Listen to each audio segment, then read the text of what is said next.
Boise State students Samuel Robertson and Esperanza Gomez are just some of the college students across the Gem State that will have to fork over additional cash towards tuition next semester. Robertson says he can't afford any extras. Parents are right in between this gap of like too wealthy but like not wealthy enough to pay for my college, and so I don't get enough financial aid to cover everything, and I have to do quite a bit to cover the rest.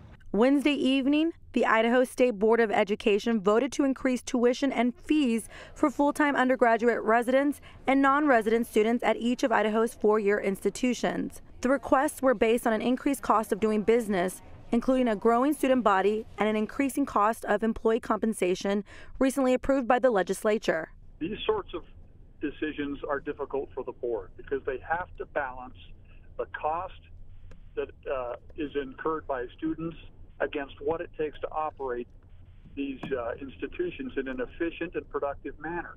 BSU, for example, will increase tuition and fees by 5% for all students, whereas the University of Idaho will increase the resident tuition by 5% and 8% for non-resident tuition. Robertson did the math, and he says he's likely to see a $200 increase. But when you're struggling already, that's almost like a month of my rent.